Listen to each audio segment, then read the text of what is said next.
ഉഷ ക്രാഫ്റ്റ്സിലേക്ക് സ്വാഗതം. ഇന്നൊരു നൊത്തോലി മീന് മാങ്ങയിട്ട് വയ്ക്കാം. അതിനുള്ള അരപ്പിനുള്ള സാധനങ്ങൾ എടുത്തു വെച്ചു. ഒരു ചെറിയ തേങ്ങ എടുത്തിട്ടുണ്ട്. തേങ്ങ കൂടുതൽ വേണം അതിന്. 1/2 സ്പൂൺ മഞ്ഞൾപ്പൊടി, 1.5 സ്പൂൺ പിരിയമുളകും സാദാ മുളകും കൂടെ ചേർന്നുള്ള മുളകാണത്. അതിന്റെ പൊടി എടുത്തിട്ടുണ്ട്. ഒരു ചെറിയ ചെറിയൊരു നെല്ലിക്ക വലുപ്പത്തിനുള്ള പുളി എടുത്തു. മാങ്ങ ഇടുന്നതുകൊണ്ടാണ് കുറച്ചെടുത്തത്. കറിവേപ്പില, കുറച്ച് കൊച്ചുള്ളി, ഇത്രയും ഒന്നും റഫായിട്ട് അരച്ചു വരാം. തരിതരിയായിട്ട് അരയ്ക്കണം.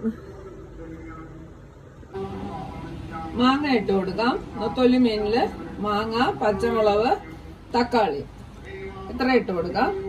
ഇനി അരപ്പ് ഒഴിച്ചു കൊടുക്കാം. കുറച്ച് വെള്ളം കൂടെ കഴുകി ഒഴിക്കാം.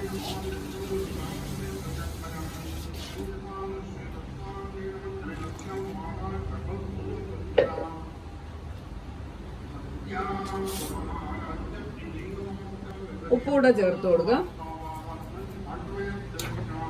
ഒന്ന് ഇളക്കി യോജിപ്പിക്കാം.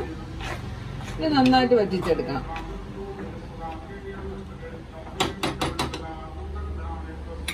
കുറച്ച് കരിവേപ്പില ഇട്ട് കൊടുക്കാം.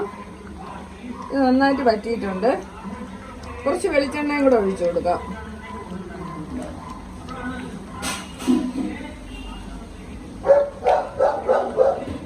നന്നായിട്ട് തന്നെ ഇളക്കി വെക്കാം. കറി റെഡിയായി.